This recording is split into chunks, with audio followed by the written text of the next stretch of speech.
par le pouvoir du crâne ancestral. Point Break ou Bad Boys 2? Attrape le chat!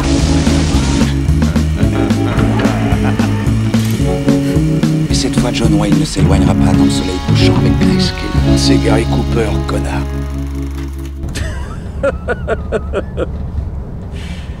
Je déconne. Mesdames et messieurs, bonsoir, bonjour, bienvenue dans Film à Importer. Aujourd'hui, nous allons parler de Gladiator, sorti en 2000, film américano-britannique réalisé par Ridley Scott avec Russell Crowe, Joaquin Phoenix, Connie Nelson, Oliver Reed, Jimon Hounsou, Richard Harris, Derek Jacobi, entre autres. Le film nous raconte l'histoire du général Maximus, général des armées romaines, qui, sorti d'une bataille contre les Germains, se voit dans les bonnes grâces de l'empereur qui décide d'en faire le nouvel empereur. Oui, le gardien Donc il veut qu'il soit le nouveau protecteur de Rome et qui redonne le pouvoir au peuple. Mais son fils Commode, interprété par Joaquin Phoenix, va par jalousie et par envie de devenir le nouvel empereur, assassiner Marc Aurèle, l'empereur, et faire tuer la famille de Maximus ainsi que Maximus lui-même. Mais celui-ci va survivre à cette exécution et devenir esclave puis gladiateur, où il va pouvoir se venger contre l'empereur Commode. Et défier l'Empire. Et voilà. défier l'Empire. J'aime beaucoup cette petite tagline Du film. C'est un général qui devient un esclave qui devient un gladiateur qui défie l'Empire. Ça, c'est mortel. Ah bah, c'est mortel. accrocheur, c'est sûr et certain. Nous parlons de ce film car en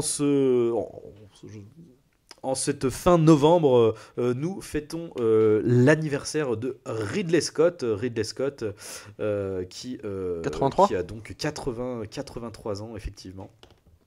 Et donc, voilà, un des films les plus emblématiques. Après, bon, c'est quand même un réalisateur qui a une filmo quand même plutôt bien fournie, mais Gladiator, quand même, ça reste... Il y a quand même Alien, etc., mais comme on va en parler à l'instant, Gladiator, c'est son film le plus grand public. C'est le film charnière de son début. Il sortait quand même de 10 ans de films un peu plus problématiques, en tout cas beaucoup moins réputés, que ce soit par la critique et aussi bien dans le sens populaire large du terme. Là, c'était son grand retour, on va dire. Le grand retour aux sources, 2000, grand succès, acclamé, 5 statuettes gagnées pour le film. 5 Oscars. Donc voilà, c'est un peu on peut résumer cette fin de carrière. Quoique, encore aujourd'hui, il continue à tourner, mais en tout cas, cette troisième partie de carrière, en tout cas, c'est ce qui a fait de lui... le réalisateur acclamé et connu qu'on connaît aujourd'hui. Et donc Arnaud, eh bien, dis-nous ce que tu as pensé de ce film. Non, bah ce film, voilà, c'est presque une valeur sûre. Donc Gladiator, c'est un... Alors moi je dirais pas classique pour le coup, je dirais que c'est un bon film, un très très bon film. Je pense que en fait, il représente à lui tout seul c'est la quintessence de ce que doit être le cinéma populaire et qui se perd aujourd'hui. C'est-à-dire cette volonté de fresque épique, tu sais, de tout simplifier pour en même temps construire quelque chose, un scénario qui est lyrique, très fluide, où en fait il y a des carcans, il y a des codes, où en fait tout de suite tu t'accroches au personnage, tu crois à leur évolution. Le film, alors, et en même temps c'est paradoxal parce que cette extrême simplicité, moi je peux lui en trouver quelques défauts par rapport à ça, mais on va dire que de manière générale je trouve que comment il est construit le film, bah en fait c'est une mécanique qui est imparable, qui est huilée. En fait, du début à la fin tu comprends tout ce qui se passe. Puis il y a une dimension épique aussi dans la façon dont le personnage de Maximus, donc joué par Russell Crowe, on va suivre en fait sa chute puis l'ascension dans le cœur du public entre guillemets, et paradoxalement on va aussi vivre la montée, l'ascension de Commode, qui donc le nouveau César, qui va s'élever en tant que nouveau César, justement, en nouvel empereur, mais en même temps l'ascension noircie par le fait que justement le public va de plus en plus s'attacher au personnage de Maximus. C'est une espèce de rédemption comme ça qui va être créée, et du coup c'est intéressant, et en fait du coup c'est très simple. En plus ça épouse quelques espèces d'effets de style de mise en scène. Alors c'est très académique comme film aussi, hein. C'est aussi peut-être un défaut aujourd'hui, encore plus aujourd'hui, parce qu'il y a quelques effets dans le film que je trouve un peu datés, mais qui en même temps, comment te dire, je veux dire, il y a une ascension, il y a des... Genre par exemple, tout le climax de Colisée, il est complètement imparable, t'as quand même une bonne grosse demi-heure à la toute fin du film, enfin même pas à la toute fin d'ailleurs, c'est vraiment le dernier tiers en tout cas, où en fait tous les enjeux vont se resserrer, il y a un point d'orgue dans le film scénaristique où en fait... tout le combat entre psychologique aussi bien physique entre le personnage de Maximus et Joaquin Phoenix Commode qui vont se retrouver dans cette espèce dans le Colisée rempli de figurants avec en fait on assiste carrément au jeu quoi, enfin, une espèce de truc où c'est vraiment hyper spectaculaire quoi. Et tout ça c'est amené c'est donc voilà en fait c'est presque incritiquable là-dessus sur cette façon de raconter un film. Moi, la charge émotionnelle, effectivement, elle fonctionne quoi. Ouais, puis bon, ça respecte des traditions une tragédie shakespearienne, tu vois. Donc, pour revenir un peu plus au détail, on a le rapport au père. Alors, on va en parler un peu plus précisément plus tard. Et le rapport au père, la chute de quelqu'un qui en même temps va devoir s'élever par derrière, se rattraper le coup, se venger du pouvoir en place. Voilà, donc en fait c'est quelque chose maintenant, on en a vu tellement de films comme ça, ce qui fait qu'on imagine tout de suite comment ça peut évoluer dans l'histoire. Le problème que je peux trouver à ce film, c'est qu'en fait il est presque trop classique maintenant. Il n'y a plus de surprises. Mais en même temps, même avant, il n'y avait pas beaucoup de surprises. Il y en avait déjà plus beaucoup avant. Oui. Mais ce que je veux dire, c'est que ça marche toujours, si tu veux, parce que c'est des codes qu'on connaît tous, mais qui ont été usités, tellement usités qu'aujourd'hui, je trouve que ça a pris aussi un coup de vieux, et aussi visuellement. Alors, qu'on s'entend, le film est très réussi. Justement, c'est parce qu'il c'est un très bon film que j'ai aussi envie d'appuyer sur les petits défauts qui déjà à l'époque m'avaient un peu dérangé et encore plus maintenant avec le regard plus aiguisé de critique qu'on peut avoir. Mais c'est que je trouve qu'il y a des effets visuels qui aujourd'hui font un peu dater quoi. Moi, j'aime pas trop ce qu'il fait, par exemple, pour caractériser le personnage de Maximus et son trauma d'avoir perdu parce que, comme tu l'as expliqué, sa famille se fait assassiner par les hommes de Commode, donc du nouveau César, donc joué par Joaquin Phoenix.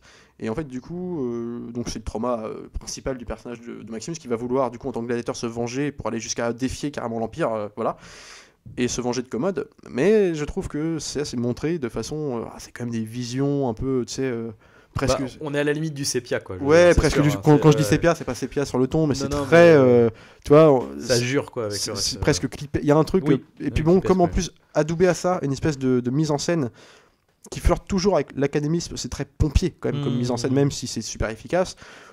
Additionné à ça, t'as le thème de Hans Zimmer qui est quand même, alors s'il marche vraiment, mais je trouve que ça vient appuyer l'émotion, surappuyer c'est surligner l'émotion, voilà, c'est ça qui me dérange aussi dans ce film là et je trouve que ce qui aurait pu être un très grand film, une très grande fresque, voilà, enfin, puis en plus c'était un peu le retour du péplum dans ces années-là, genre on n'avait plus de péplum comme ça depuis 10 ans, c'était vraiment ce qui a fait revenir un peu le genre, et je trouve que on ne fait qu'effleurer ce qui aurait pu être encore plus intéressant dans le film, c'est-à-dire les enjeux un peu politiques du Rome de cette époque-là, sauf que là on est dans les arcanes, on est dans la politique interne du pouvoir de César, de Rome, et en fait je trouve qu'on n'a jamais, par exemple, un point de vue, ou alors au tout début du film en Germanie, mais on a très rarement un point de vue extérieur de savoir en quoi Rome est aussi puissant à ce moment-là.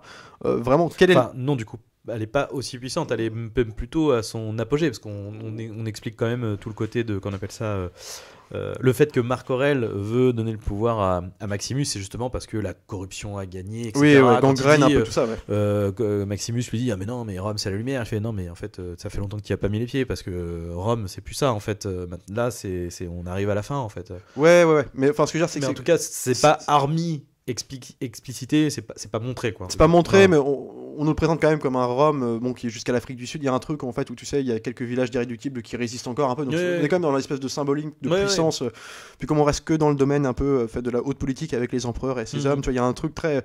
Mais en fait, je trouve que en fait, le film pourrait parler d'autres rameuter pas mal de sujets pour en même temps surélever un peu son discours, ce qu'il va raconter sur les personnages. Et en fait, là, comme on reste toujours dans les arcanes, dans le côté alors du coup intime, très intimiste des scènes entre les différents tiraillements des personnages principaux, je trouve que sur 2h40 de film, comme on reste toujours sur ces mêmes notes-là, avec des évolutions de personnages, du coup, comme ça suit un carcan de tragédie shakespearienne, très classique en fait, où en fait on est rarement surpris par comment l'histoire évolue, les personnages évoluent.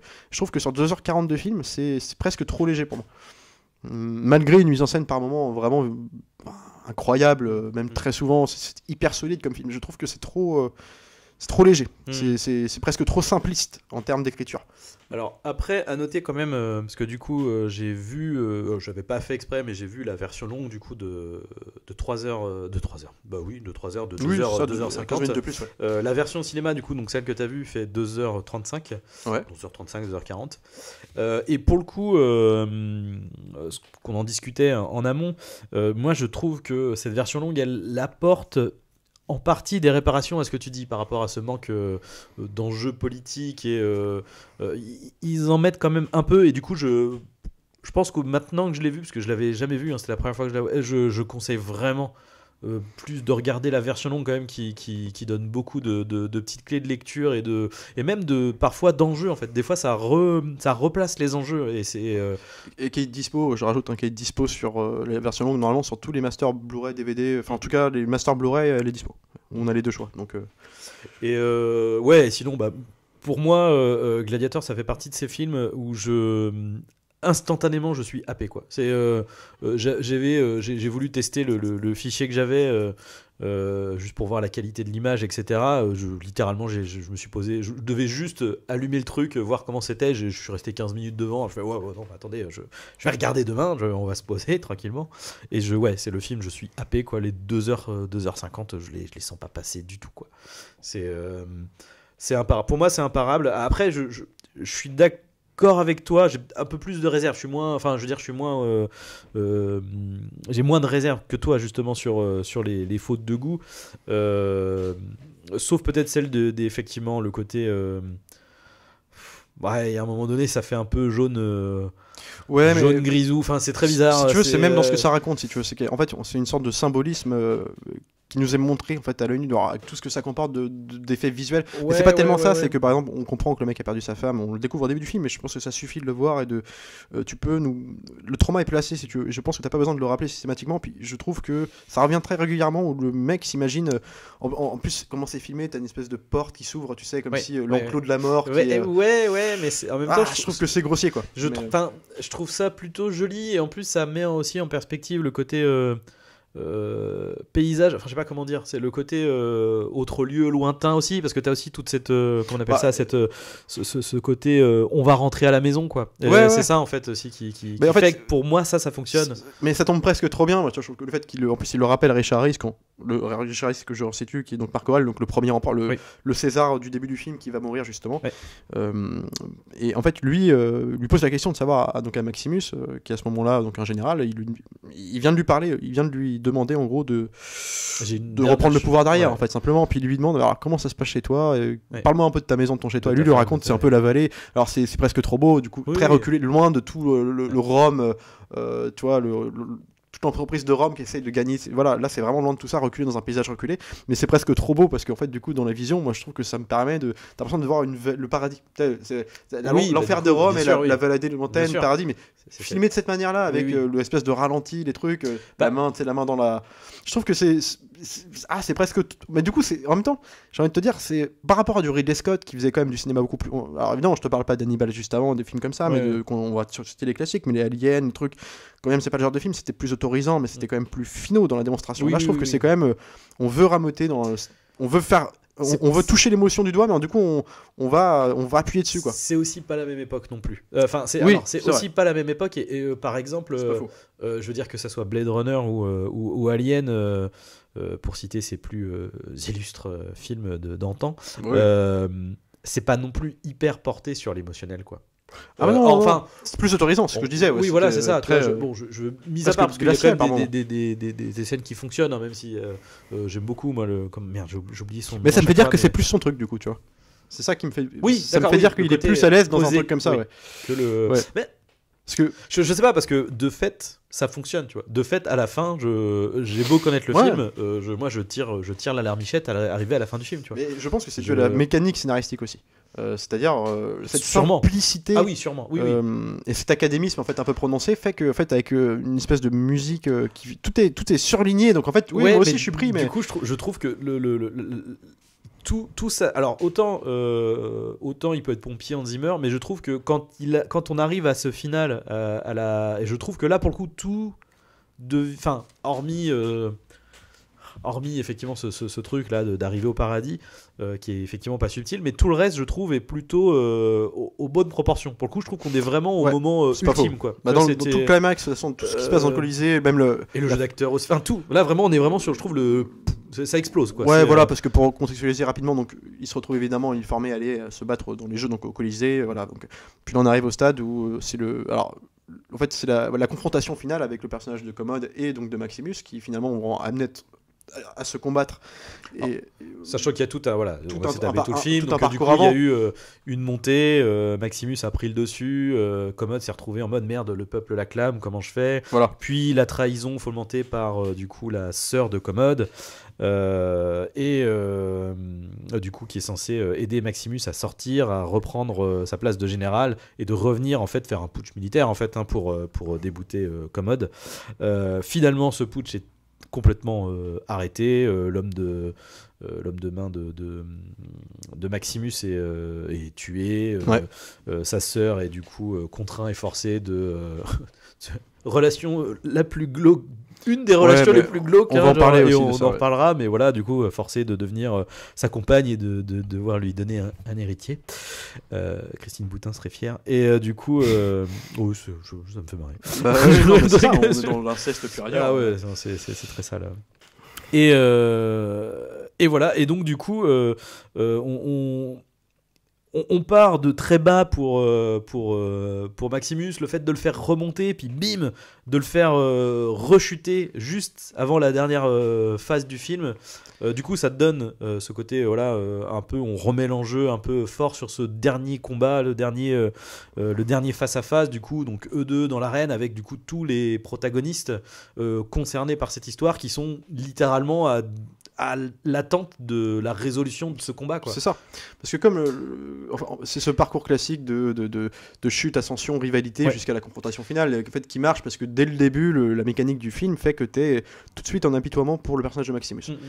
Ce qui fait que tout de suite t'es avec lui, en plus t'es porté au fur et à mesure de ses exploits dans le film par tu te retrouves à la fin comme un spectateur comme parmi la houle de spectateurs dans la Colisée qui acclame son héros. En fait, c'est exactement ça. C'est littéralement c'est les championnats du monde en fait. Tu deviens supporter de ton équipe, quoi, en fait, donc de Maximus, quoi. C'est en ça que le film est malin, si tu veux. Mais tu vois, on parlait par exemple, voilà, donc tu as contextualisé la situation. Donc le personnage de Commode qui a une sœur du coup, donc les deux enfants de Marc Aurèle qui a donc malencontreusement cédé sa place. Il ne le savait pas, mais du coup à Commode qui est devenu le nouveau César, et du coup sa sœur se retrouve tiraillée. Le personnage de Commode aime sa sœur. C'est une époque aussi particulière, hein, on va dire. Et en fait, je trouve aussi que le problème là-dedans... Nous ne jugeons pas, voilà. Mais ce que je veux dire, c'est que ce que je trouve là-dedans comme problème, c'est que c'est un tiraillement qui est intéressant. Du coup, sauf que je trouve que c'est toujours sur la même note. Ce qu'on disait tout à l'heure, c'est que je trouve que toutes les scènes avec Commode, leur relation est, qui est pourtant exceptionnelle, Joaquin Phoenix dedans est exceptionnel, je trouve, mais Cody Nelson aussi d'ailleurs. Tout le monde, hein, littéralement, très clairement. Ce que je veux dire, c'est que dedans, en fait, ça n'évolue pas. À partir du moment où les enjeux de ce personnage sont placés, les enjeux, en tout cas lui est amoureux de sa sœur, il cherche à l'obtenir en fait comme femme, hein, simplement, lui donner un héritier en plus, donc c'est vraiment l'inceste supérieur. Et en même temps, il veut gagner l'aval du peuple en tant que César. Et puis justement, Maximus de son côté, lui, va vouloir se venger de la mort de toute sa famille en défiant directement Commode. Et en fait, ça, c'est les enjeux placés dès le début. Et en fait, ce sera du début jusqu'à la fin, c'est toujours la même note. Genre, tu n'as pas de surprise de narration. Oui, à aucun moment, on va rabattre les cartes. Voilà, et comme je disais tout à l'heure, il n'épouse aucun enjeu politique autre que les arcanes même du pouvoir intérieur, de façon très Game of Thrones, en fait. Si tu veux, avec les trahisons de l'un, les pactisons des autres. Mais je trouve qu'il y a quelque chose qui sans surprise, qui se déroule un peu comme... alors, très fluide, très simple, tu comprends ce qui se passe, mais du coup il me manque cette émotion, cette surprise du truc, de me dire putain, j'ai envie d'être un peu bousculé aussi comme spectateur, et de pas être dans des carcans de tragédie comme ça shakespearienne, tu sais, Et je trouve que le film en reste à ça, ce qui fait que ça marche, et le côté épique où genre tu as de l'émotion à la fin du film, c'est que justement c'est dans le parcours de Maximus qui lui presque pareil, j'ai envie de te dire aussi, qui est un chevalier blanc du début à la fin. Si tu veux. Lui, c'est un chevalier blanc, littéralement, qui n'est pas tiraillé, qui veut juste se venger. Donc c'est aussi dans cette simplicité d'écriture qui fait que tu prends parti pour lui, parce qu'il a toutes les raisons de se venger, de gagner, d'obtenir de réussir à la fin. Mais c'est presque trop facile, tu vois ce que je veux dire. Et ce qui fait que ça marche, que quand t'as quand même de l'émotion, c'est dû à cette simplicité-là, que je critique là, mais qui marche de fait, mais aussi après dans l'espèce d'enjeu, alors ce qui va faire que les enjeux vont gagner en intensité, c'est parce que les combats qu'il va faire, les espèces de, il va devoir affronter de plus en plus de personnes dans des conditions beaucoup plus bigger than life, si tu veux, avec des tigres qui vont arriver. Donc on arrive dans une espèce d'imagerie à la fin où c'est les Jeux Olympiques. Enfin, c'est littéralement. Et c'est ça. Et donc en fait, oui, c'est cet enjeu d'épreuve, tu vois, mais c'est trop mécanique, tu vois ce que je veux dire. Il me manque quelque chose. En fait, je trouve que oui, mais en même temps, c'est j'entends. Et en même temps, c'est ce que je viens de dire, tu vois, c'est le côté sportif, hein, tout simplement. Hein, c'est que c'est littéralement. Mais ça en fait un actionneur. Du coup, ça réduit le film à un gros actionneur, à quelque chose hyper bien fait, si tu veux. Oui. Mais tu vois, pour une fresque comme ça de 2h40 dans ce contexte politique-là, je trouve ça presque léger, quoi. En fait, ce qui est peut-être particulier, c'est que finalement, ça en fait d'un truc épique, de quelque chose qui est finalement très resserré en réalité, puisque tout se joue sur cette histoire d'arène, par même temps ça s'appelle Gladiator, hein, donc forcément tu vas pas faire. Ouais, mais même pourquoi pas, hein, j'ai envie de te dire, après tout ça marche comme ça. C'est juste que. En fait, c'est presque. En fait, ce que j'essaye de dire, c'est que c'est presque c'est presque en fait une facilité. Enfin, c'est presque tout de suite. C'est bon, on sait qu'on est gagnant, quoi. Avec ça, c'est une formule gagnante tout de suite. En fait, il y a un truc, quelque chose de. Il n'empêche qu'il faut quand même l'appliquer. Il faut l'appliquer. Par exemple, pour ne citer que les grands noms, Paul W.S. Anderson a réalisé un film qui s'appelle Pompéi, qui est à peu près Gladiator, hein, je veux dire, tu vois. Oui, bon après c'est sûr que Paul Anderson. Ils ont juste rajouté du coup le volcan qui va exploser derrière, quoi, mais c'est à peu près. Mais l'avantage du Paul Anderson, c'est que tout était en décor naturel. Et voilà, c'est tout, faut le dire, faut le rappeler. Et Kiefer Sutherland surtout, c'est très important. Alors on ne touche pas à Kiefer. Mais oui, effectivement. Non, mais tu vois ce que je dis. Non, mais attends, moi je suis pas, c'est vraiment parce que c'est un film que j'aime beaucoup et que j'essaye de.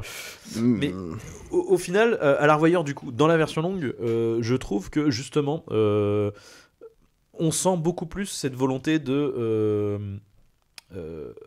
tout faire tourner autour du Colisée et même justement les enjeux politiques, etc. Je trouve que dans la version longue, c'est bien amené ça, ce truc de.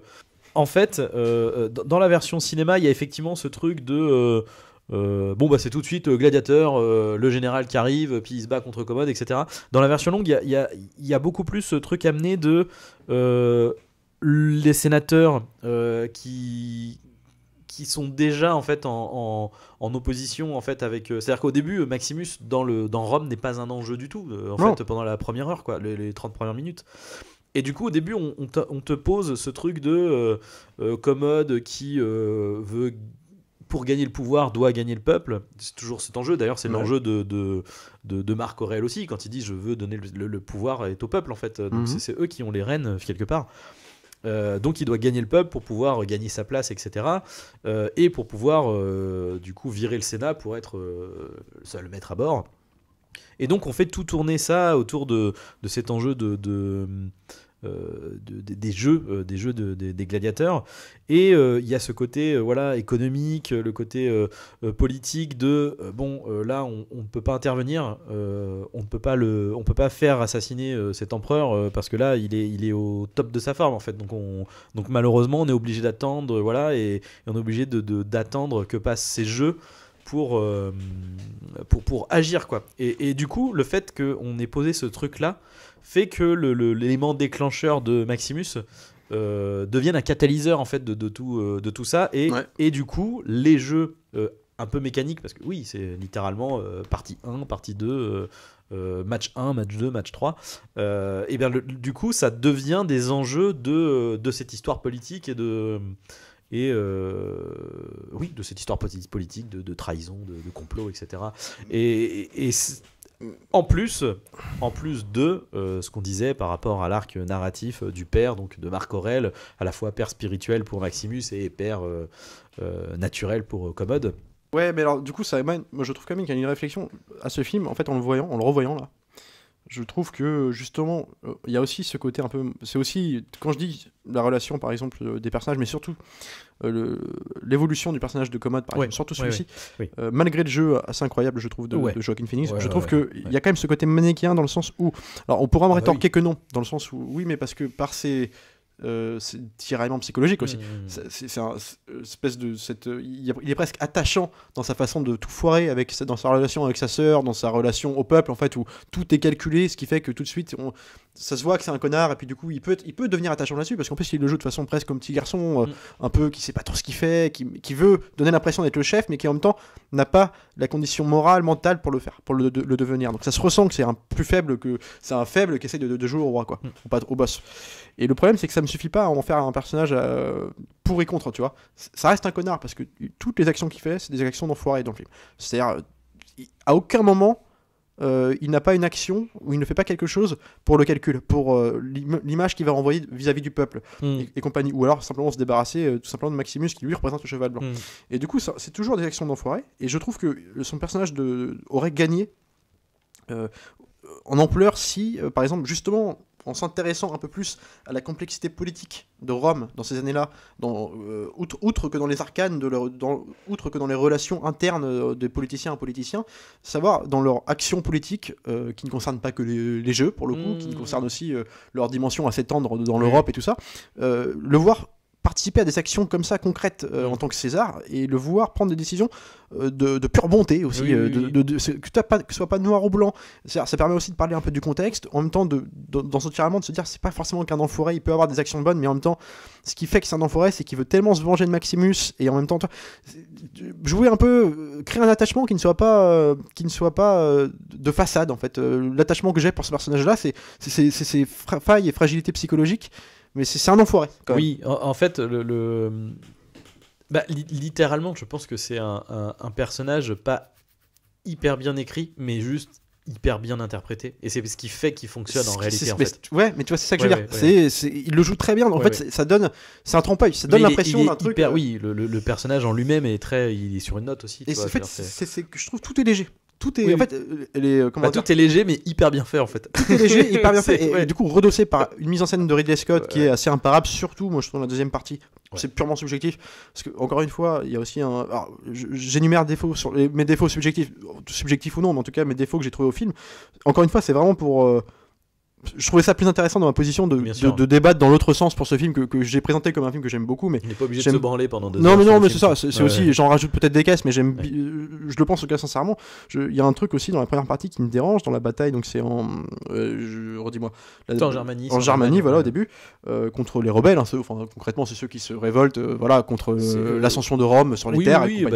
Donc t'as une espèce de grande scène de bataille, et j'ai entendu Ridley Scott, j'ai vu une interview de lui qui disait qu'il a une espèce de volonté de réalisme très alors il le cite pas explicitement, mais en tout cas dans une approche très Braveheart, très Mel Gibson de la guerre, tu sais, vraiment le sang, les effusions de sang. Je me souvenais plus même du passage de, tu sais, après où tu vois les blessés, genre les moignons, les machins. Ouais, c'est ça. Ouais, mais alors justement, c'est intéressant cette vision-là, cette volonté de rendre quelque chose de palpable, d'organique à ces scènes de bataille, de très violent, de nous replonger comme à l'époque, quoi.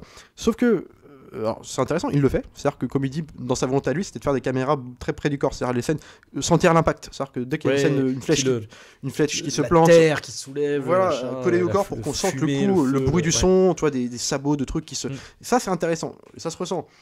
Ça entraîne 2 problèmes pour moi. Ça entraîne le problème de la spatialisation des trucs, c'est que comme à partir du moment où tu es dans la guerre pure et dure, tu as très peu de plans larges. Il oublie ça. Alors qu'il te le présente vraiment. Au début, quand même. Sur la charge des cavaliers. Voilà. En fait, au début, après on est sur un enchaînement de plans serrés, sur Bému. Tu sais plus qui est qui, avec que des mecs. En fait, tu te perds sur un espèce d'effet de lumière un peu désaturé, très bleuté, sur une espèce de nuit d'eau. Alors je sais pas où ça se passe, à quel moment de la journée, mais presque tombé de la nuit, on va dire, quelque chose comme ça, où tout est bleuté, désaturé, et en même temps il fait des espèces d'effets d'obturation où il va faire des sources de lumière chaude dans le film, que ce soit plus tard dans le film le soleil ou simplement des flammes à ce moment dans la bataille, donc dans une espèce de scène de début de nuit bizarre là, il va te faire des espèces de sources de lumière chaude pétaradantes, donc hyper saturé pour le coup, très orange, presque pétant, dans un truc très désaturé, et ça donne un truc, une dimension onirique un peu fantastico au truc qui te sort du coup du réalisme. Alors du coup, dans le discours ça alors c'est pas moche, mais en fait du coup je sais plus qu'est-ce qu'il veut faire à ce moment-là, surtout que cette partie là il l'oublie peu à peu après. Alors évidemment tu veux me dire on arrive au Colisée, lumière chaude, beaucoup en journée, tu sais, les combats de journée, donc il oublie tout ça, mais du coup ça donne une espèce de première partie un peu presque onirique. Tu vois ce que je veux dire? Oui, complètement. Et d'ailleurs, elle est même clôturée par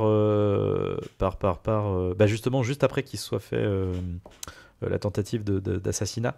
Quand il est tout seul en train de errer, il a vu le corps de sa femme et de son fils. Et tu sais, il erre dans le désert. Et là, tu as littéralement le truc, là pour le coup, on est dans le rêve plus avec l'espèce de fond qui avance rapidement. Les nuages, comme une tempête. Le décor qui lui, ne bouge pas, etc. Enfin, du coup, tu as visuellement, et puis tu as ce truc aussi de lui qui est, comme s'il était en train de planer. Tu sais, lui, en fait, on est fixe sur lui, et derrière, le sol bouge. Ouais. Enfin, tu vois, toute cette imagerie-là. Et moi, en fait, c'est ce que je trouve grossier, moi, ça là-dedans. se clôture dans le. Alors, mais narrativement, oui, ça marche parce voilà. que c'est dans l'ordre. Je trouve que ça fonctionne parce que ça permet. Je trouve que c'est une belle manière de découper quelque part les chapitres. Tu vois ce que je veux dire, c'est. Ouais.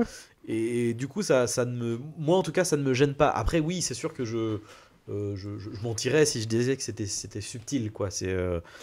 Mais après, moi, parce que là, je critique beaucoup. Il y a pour redorer le blason de Ridley Scott qui dans ce film-là vraiment fait un travail. Lui, pour le coup, genre, il y a une manière, même dans ces films qu'on aime le moins, même ces derniers, le Alien Covenant, t'avais toujours quelque chose à sauver dedans. C'est-à-dire la direction artistique, c'est-à-dire sa façon de sublimer ses décors.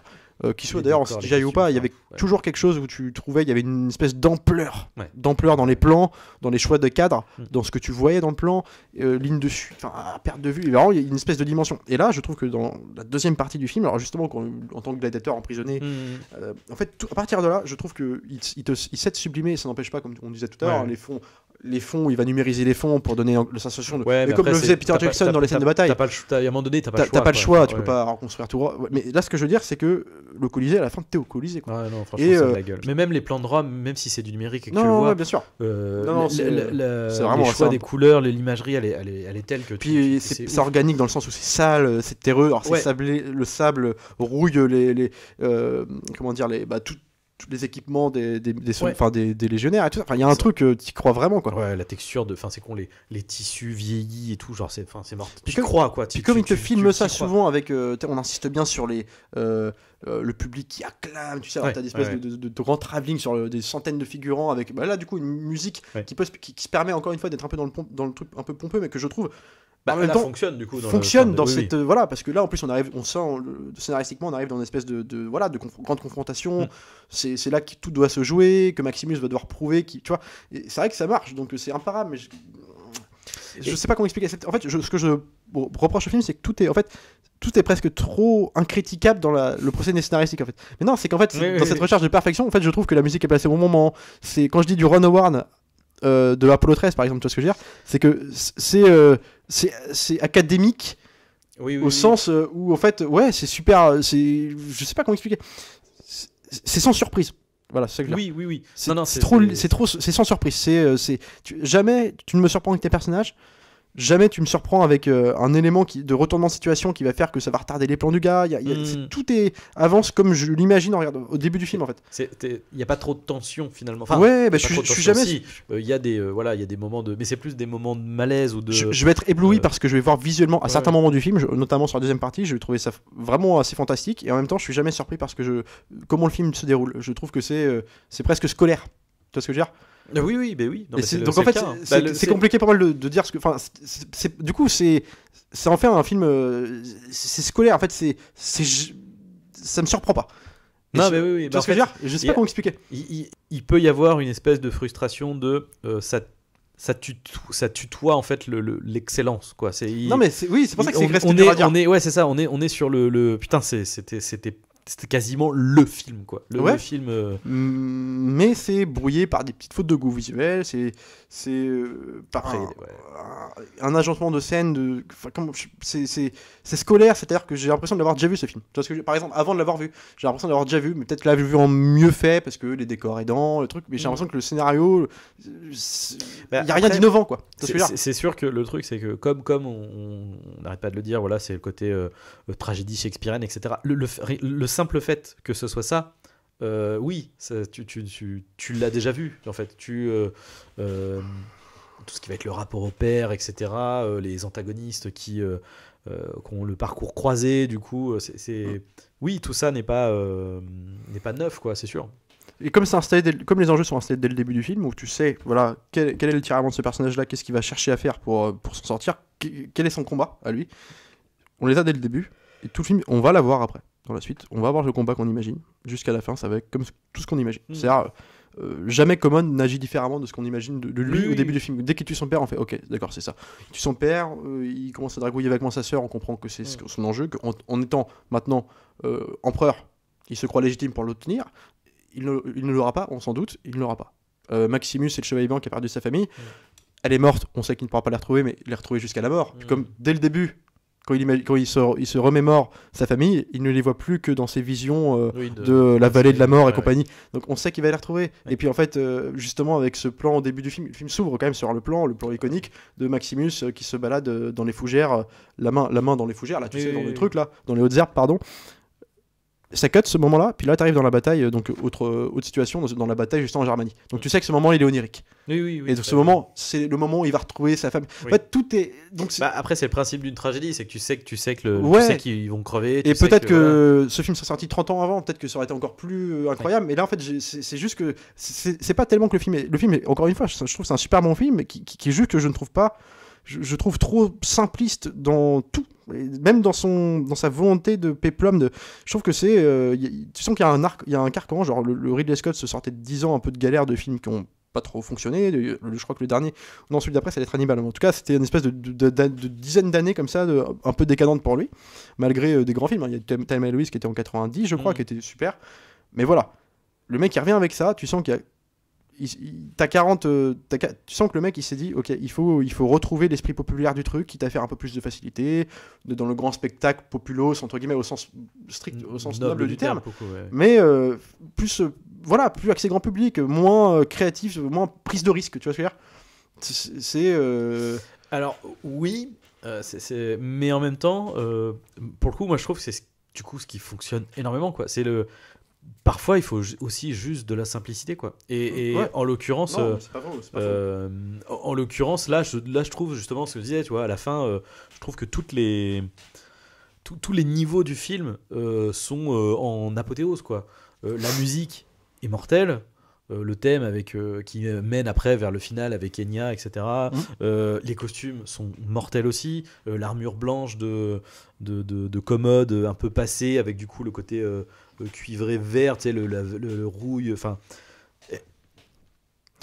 tout est mortel quoi. Enfin, si on peut juste parler du thème là, tu sais, le thème de. Faut quand même alors le dire lequel du coup le Pirate des Caraïbes quoi du coup. Le thème Pirate des Caraïbes qui revient au début. Le thème... Surtout au début du film pour le coup. Là ça montre aussi les limites. Mais Hans Zimmer qui se renouvelle. Franchement, on revient toujours sur les mêmes rythmiques. Oui, mais pour le coup là il faut le recontextualiser. C'est sur Pirate des Caraïbes. C'est Pirate des Caraïbes qui a repompé un peu son truc. Qui repompe son travail. Mais après ça c'est. Je veux dire, c'est toujours le cas en fait. Je veux dire quand t'écoutes. Putain merde.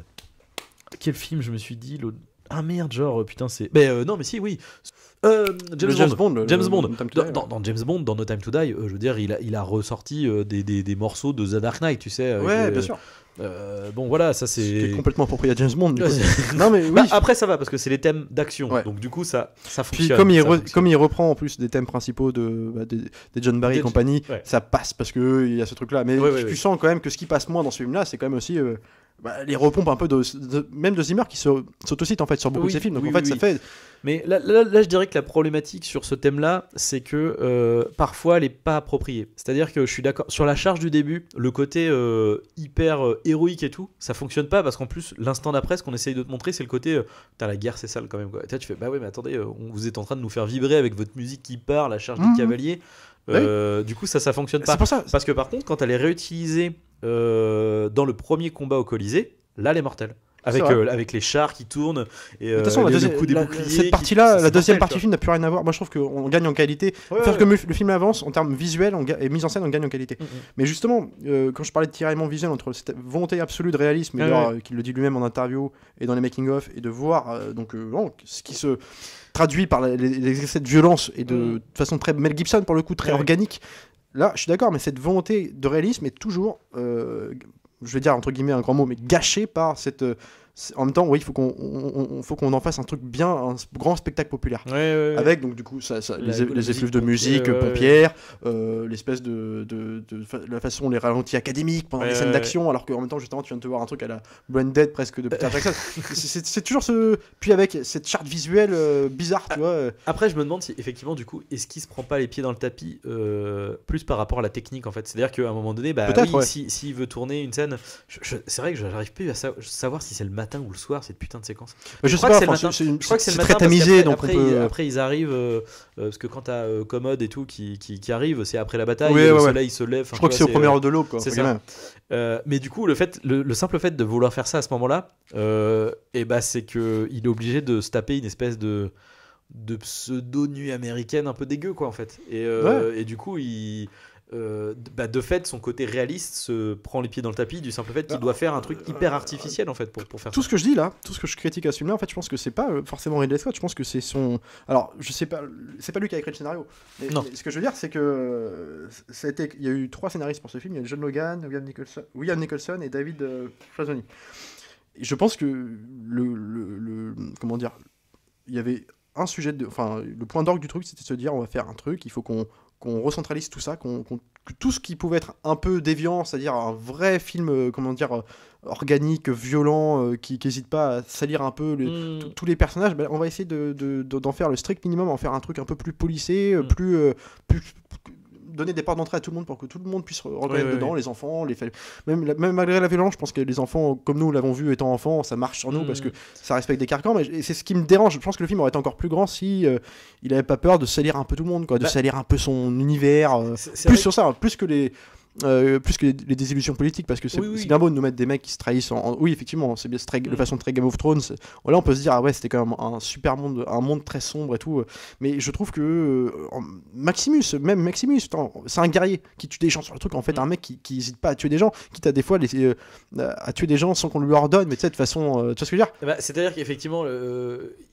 il est trop lisse, son personnage, parce que c'est un cheval blanc à la fin, quand il est plus général et tout, quand il devient gladiateur, t'as presque envie il devrait vriller. Oui, enfin, il y a un moment donné, c'était le moment pour le rendre borderline, en fait. Il n'a jamais peur. Ouais. Non, après ça. Non, mais je veux dire, tu vois, il pourrait avoir des zones. Tout ce qui l'inquiète, lui, c'est dans son. En fait, lui, il est aveuglé par la vengeance. Donc il est aveuglé par la vengeance, mais en même temps, il prend en compte le fait que, justement, même si sa vengeance l'aveugle, il se dit, tu vois, quand Connie Nielsen, la sœur de Commode, vient lui parler, compagnie, parce que, voilà, lui avoue que, ouais, mais.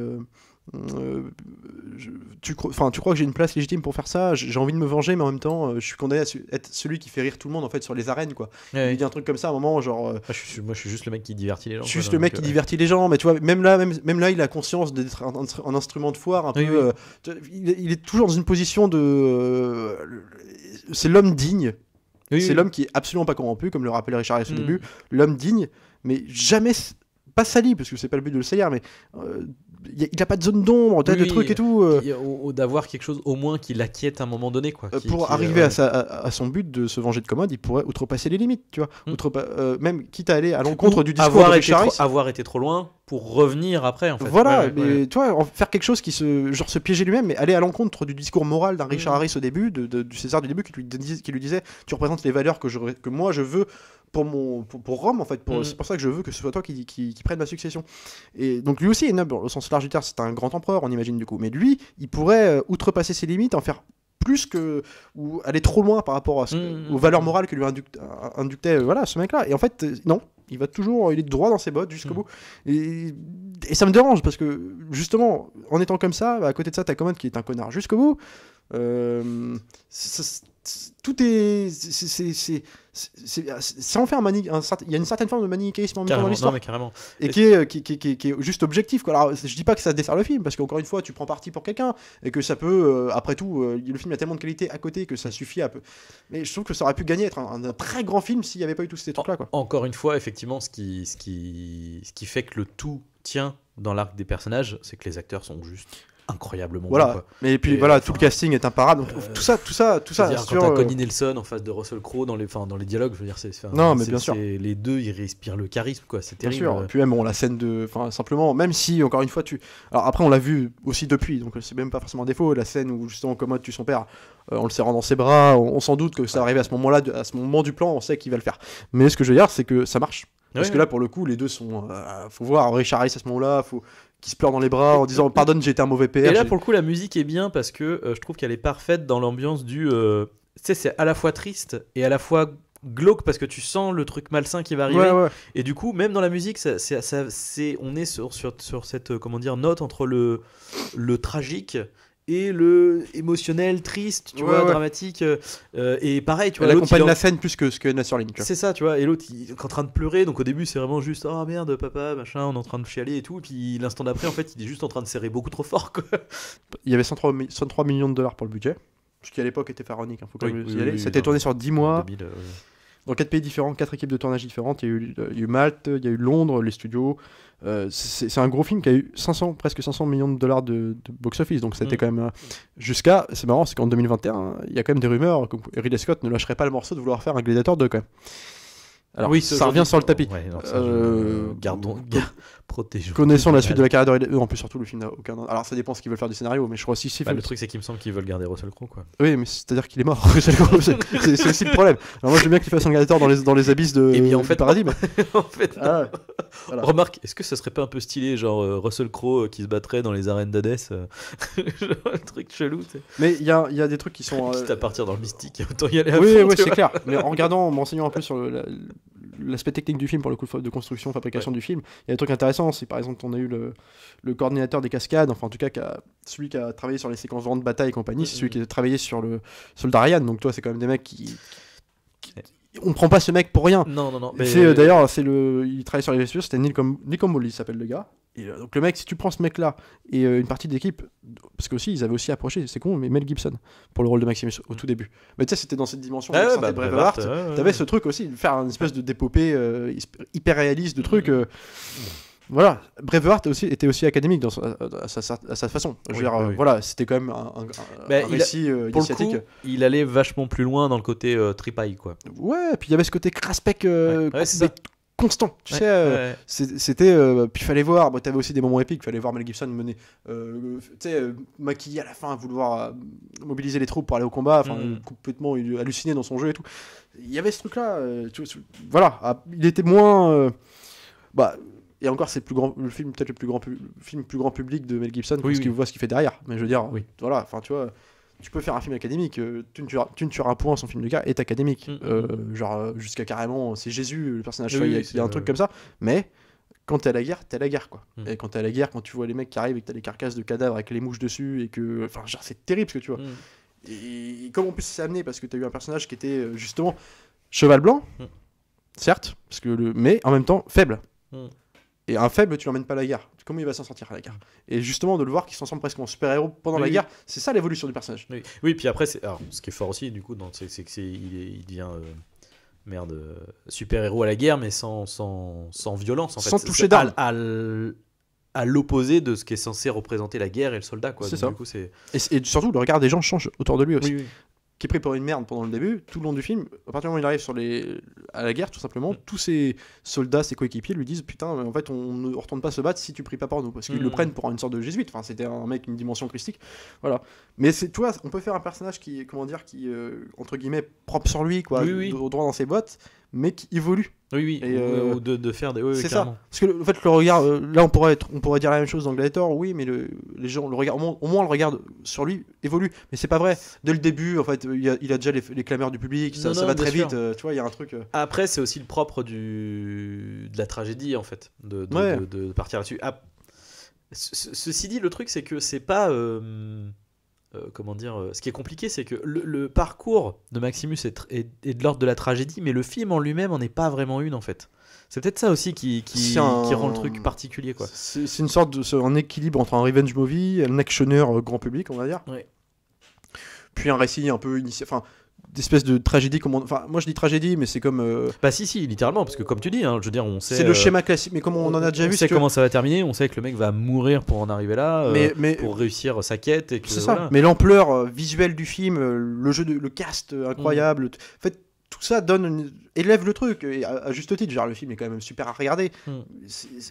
En fait, ce même scénario dans les mains d'un autre réalisateur, dans les mains d'un mec aussi académique que lui, mais de façon avec moins de maestria dans sa mise en scène, je pense à un Ron Howard, ça aurait pas été le succès qu'on a connu aujourd'hui. Ah non.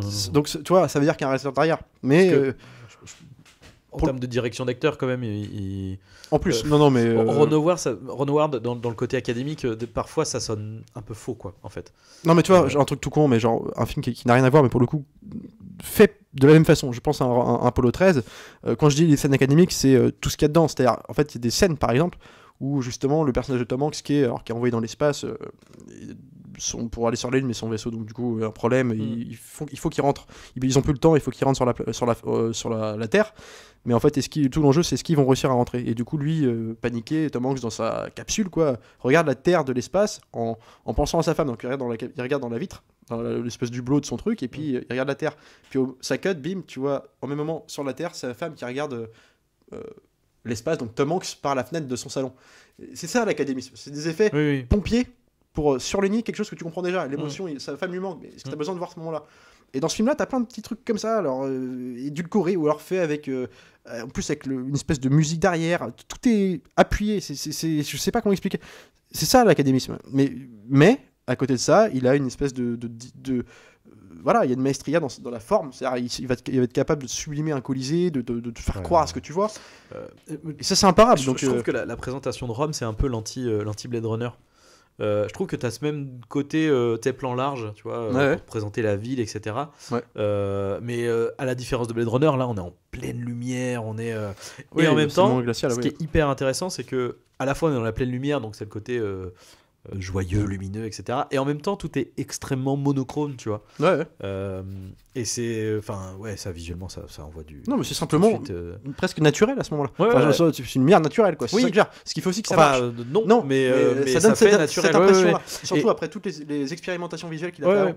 Donc, mais ce que j'aime bien, c'est qu'en plus, du coup, ça pose aussi le ton de ce que Marc Aurèle raconte au début, en mode genre mais bon, alors certes tu penses à la Cité de Lumière, mais bon maintenant c'est plus aussi brillant qu'avant, et donc oui c'est brillant mais c'est monochrome, quoi. Voilà. Mais ça c'est vrai, mais ça c'est indéniable. T'as eu des petites anecdotes sur le tournage. On parlait tout à l'heure de l'acteur Oliver Reed, alors moi que j'appelle le sosie de Mark Hamill dans Star Wars 8, c'est une espèce de vieux sage, ils attendent le même bonhomme. Fat Skywalker. Donc en fait, qui est mort. Alors 3 semaines avant la fin du tournage, mais il lui restait des scènes à tourner, alors heureusement très peu de scènes, et du coup ça se ressent. Alors maintenant qu'on l'a vu sur la séquence de fin. Ça par contre ça maintenant quand tu le sais et que tu le vois, c'est terminé. Voilà, il est doublé numériquement, concrètement. Alors t'as un plan. Alors... C'est pas doublé numériquement, ils ont vraiment détouré. Ils ont collé son visage sur un autre plan, c'est ça.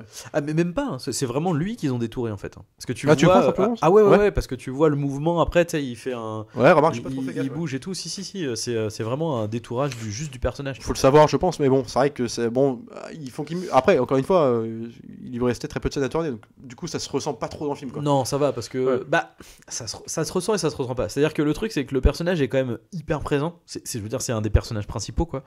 Et sur les dernières séquences, ça manque un peu parce que du coup parce qu'il faut le contextualiser, ce personnage, c'est celui qui va le former en tant que gladiateur. Alors ouais, c'est celui qui, en gros, c'est son maître, en fait, c'est celui qui achète Maximus au marché d'esclaves pour en faire un gladiateur, et qui effectivement lui-même étant ancien gladiateur, un ancien gladiateur, un ancien esclave ayant gagné sa liberté par l'aval du peuple aussi. Qui a gagné aussi l'aval du peuple. Oui, c'est vrai, c'est lui qui va lui apprendre cette histoire de gagner le peuple pour gagner le pouvoir, etc. Et du coup va voir effectivement en Maximus quelque part encore une fois peut-être une relation père-fils, mais enfin voilà, il va se voir en fait dans Maximus, et donc il va finalement l'aider à aller dans sa vengeance avec Commode, et il va du coup se sacrifier, quoi. Et c'est vrai que sur la séquence finale, alors à la fois c'est pas mal parce que il est tout le temps filmé dans l'ombre, de dos, etc. Et ça donne aussi le côté, là on est sur la fin, enfin sur sa fin de vie, etc. Il a quand même une période un peu décadente, et donc là il se rachète, donc du coup il est dos à l'ombre et en face de la lumière, donc bon bon, il y a des petits trucs comme ça assez sympathiques. C'est ça.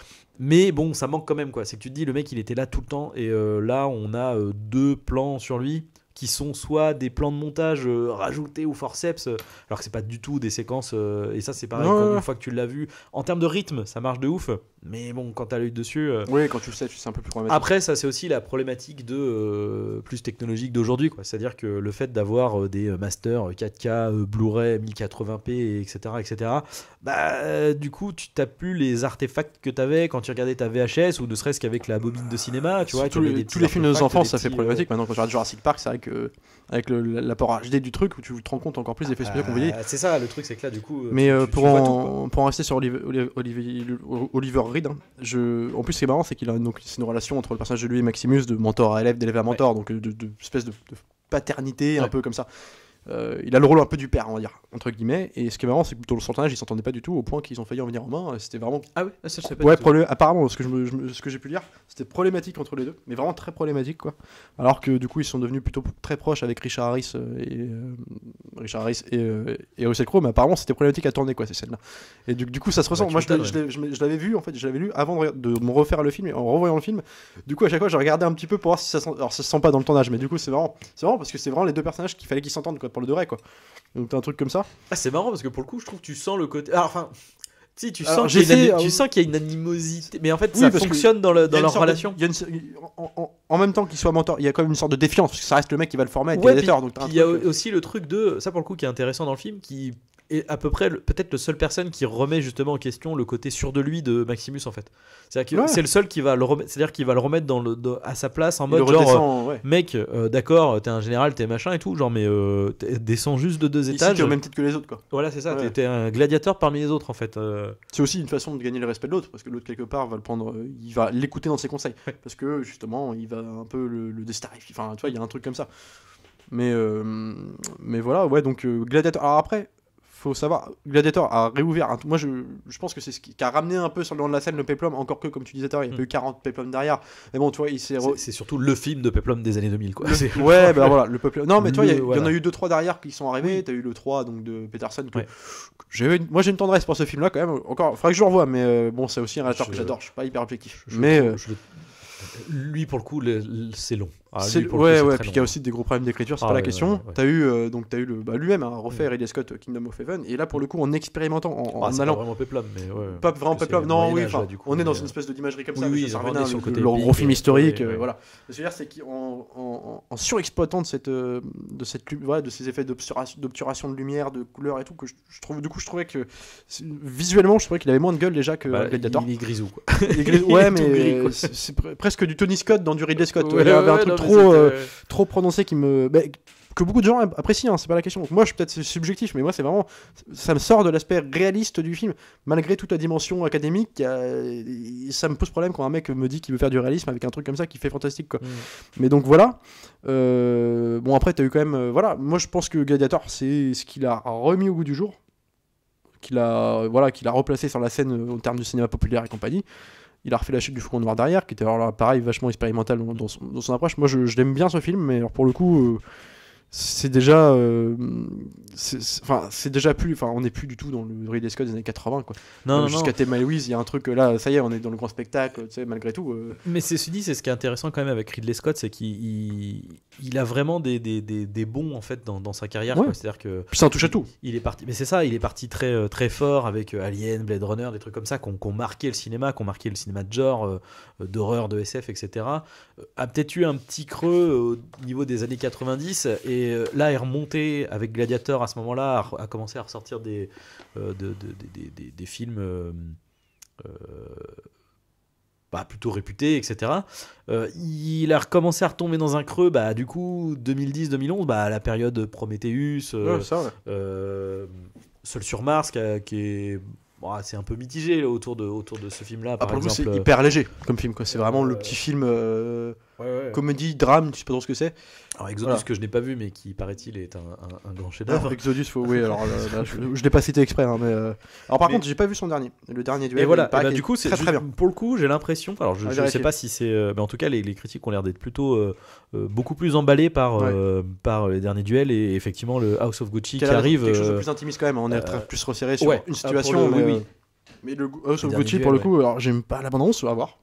Mais la Bah, en bande-annonce, fait, je suis extrêmement curieux. visuellement, me dit. Mais alors l'histoire est très cool par contre. Ouais, Le ouais, côté, ouais, et pareil, le casting a l'air dingo, du coup. Ah non, donc, mais c'est une curiosité. Ça reste toujours une curiosité, hein, Ridley Scott, de toute façon. Peut-être Mais, qu'on va encore avoir une renaissance de Ridley Scott sur ces Ça sera prochaines peut-être années. temps, Quoi. parce que 83 ans, du coup, ça va être. Oui, en même temps. Tu vois bon, que Clint Eastwood tourne toujours à 91. Donc. ouais.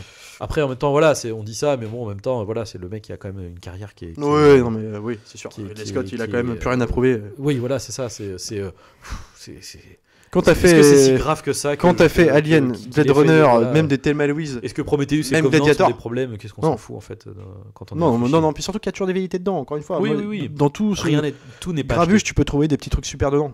Notamment cette exploitation, enfin, cette façon de donner une dimension énormissime au décor, donner un aspect vertigineux aux lignes de fuite, aux plans. T'as l'impression que c'est des petits personnages isolés dans un monde trop grand pour eux. Enfin, tu vois, Ouais. t'as un truc un peu organique toujours dans ces films, numérique ou non. Ça, c'est indéniable. Donc voilà, bah, Et ben, d'ailleurs, sur je ce- conseille parce que tout le monde l'a vu. Bah, revoyez-le. Ouais. Revoyez-le. Et ouais, du coup, la version longue. Je vous conseille la version longue qui remet quelques enjeux politiques et même sur les personnages de Commode surtout d'ailleurs, ça enrichit beaucoup. Ouais, faudrait que je la revoie, personnage de faudrait que je la Commode. vois du coup. Ouais. En tout cas, n'hésitez pas à vous aussi donner nos avis en commentaire. On aimerait bien pouvoir. Bien sûr, discuter avec abonnez-vous, commentez, likez, partagez si ça vous a plu. On se retrouve nous la prochaine fois pour le 5e élément. Et là, ça va secouer. Là. Je peux vous l'assurer.